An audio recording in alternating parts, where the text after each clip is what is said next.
Have you ever clicked a link on your WordPress website and suddenly got hit with a 414 Request-URI too large error?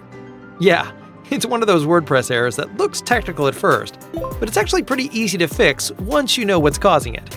In this video, I'll show you exactly how to fix the 414 error in WordPress step by step.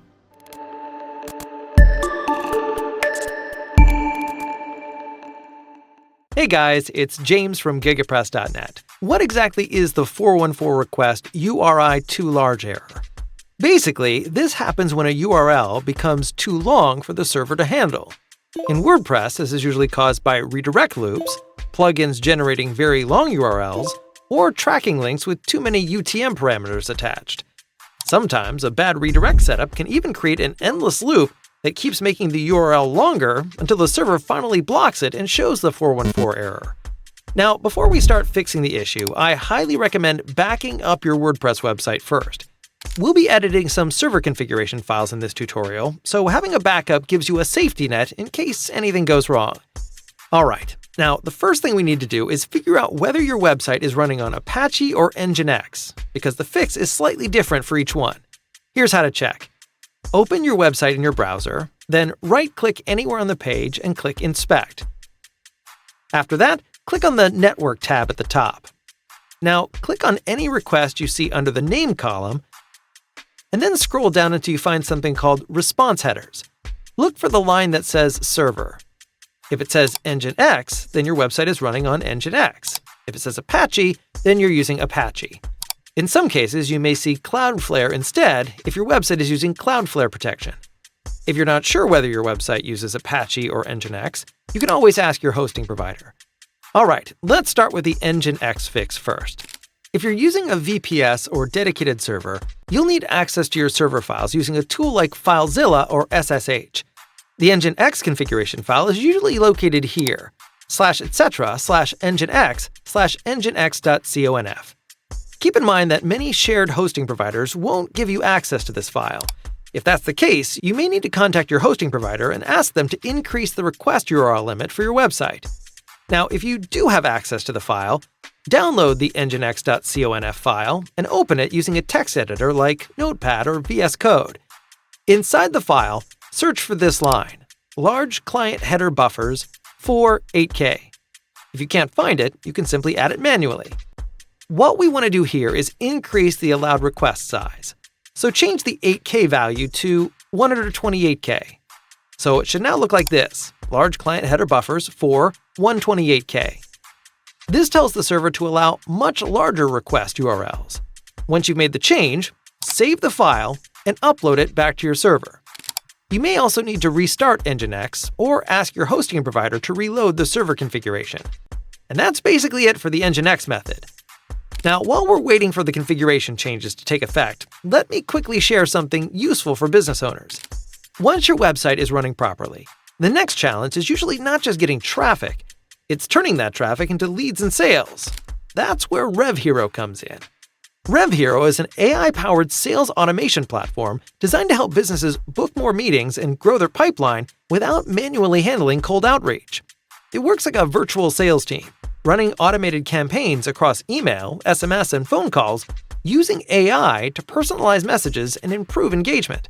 Instead of spending hours prospecting and following up manually, RevHero automates that process so your team can focus on what actually moves the needle, closing deals. If you'd like to see how it can support your sales strategy, you can learn more at RevHero.ai. I'll leave a link for you in the description. Now let's continue with the next method. Now, if your website uses Apache instead, the process is very similar. If you're using a VPS or dedicated server, connect to your server using FTP or SSH and locate the Apache configuration file. It's usually located here, /etc/apache2/apache2.conf. Keep in mind that many shared hosting providers won't give you direct access to this file. If that's the case, you may need to contact your hosting provider and ask them to increase the request URL limit for your website. Now, if you do have access to the file, download it and open it in your text editor. Then search for this line, limit request line 128,000. If it doesn't exist, you can add it manually.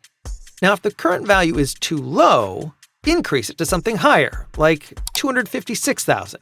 For most WordPress websites, that value should work perfectly fine. After that, save the file and upload it back to the server. You may also need to restart Apache, or ask your hosting provider to reload the server configuration. Once the configuration reloads, the 414 error should be gone. Now, if you still see the 414 error after changing the server settings, don't worry. There are a few more things we can check. The first thing I recommend is temporarily disabling your WordPress plugins, especially redirect plugins or security plugins. To do that, go to your WordPress dashboard, then click on Plugins, and open the Installed Plugins page. From here, start by disabling any plugin related to redirects, security, URL management, or tracking links. After disabling a plugin, refresh your website and see if the error disappears. If the problem goes away, then you found the plugin causing the issue. The next thing you should do is clear your website cache. If you're using a caching plugin like WP Rocket, Lightspeed Cache, or W3 Total Cache, open the plugin settings and click the option that says Clear Cache or Purge Cache. You should also clear your browser cache. In Chrome, you can clear your browser cache by clicking the 3 dots in the top right corner and selecting Settings. Then go to Privacy and Security and click Delete Browsing Data. Make sure cookies and site data and cached images and files are selected. Then click Delete Data. And if you're using Cloudflare or another CDN service, log into your account and purge the CDN cache as well. Once you've cleared everything, go back to your website and test the page again. Finally, let's check for redirect loops because this is one of the most common causes of the 414 error. Go to your WordPress dashboard and review any redirect rules you've created using plugins or your hosting panel. If multiple redirects keep pointing back to each other, that creates an infinite loop that keeps making the URL longer until the server eventually blocks it. Try removing any unnecessary redirects. Then test your website again. At this point, the 414 Request-URI too large error should be completely fixed. And that's it! That's how you fix the 414 Request-URI too large error in WordPress. By adjusting your server settings, checking plugins, clearing cache, and fixing redirect loops, you can usually solve the issue pretty quickly. For more WordPress tutorials, our free WordPress masterclass, and fast and reliable web hosting, visit GigaPress.net. Thank you, and see you next time.